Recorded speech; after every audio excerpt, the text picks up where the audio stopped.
Pavlov's aim was to discover what caused saliva to flow. He rerouted the salivary ducts to the outside of his dog's cheek so that he could collect and measure the spittle. Perhaps, he thought, the production of saliva might be the result of a fixed nervous reflex, like a knee jerk.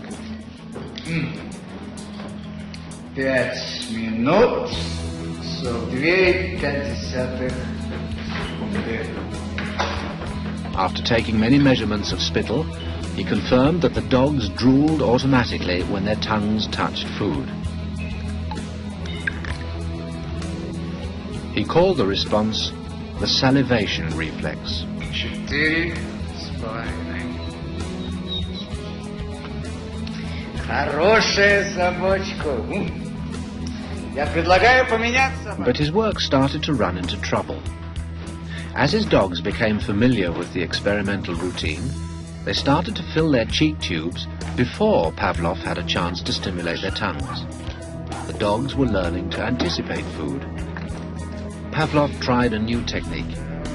He erected screens so that the dogs couldn't see what was going on. Before passing meat through the hatch, he introduced a stimulus that was totally unrelated to feeding.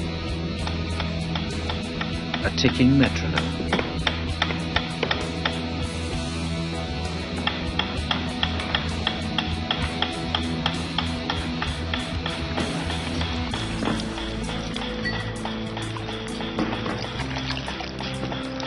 At first, the dog dripped saliva into its cheek tube only when the food appeared.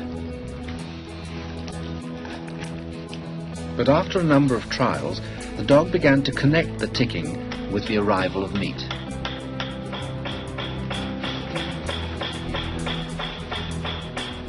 Soon the sound alone made the dog drool. Eventually, the dog salivated as much to the ticking itself as it did originally to the presentation of food. Полная. Идите сюда. Что я говорил? He called this new response the conditioned reflex. Пока.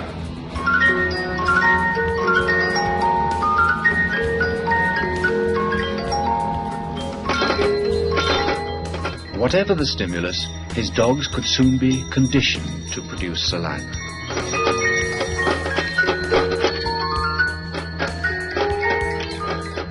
Pavlov believed that he had discovered how animals learned, even in the wild.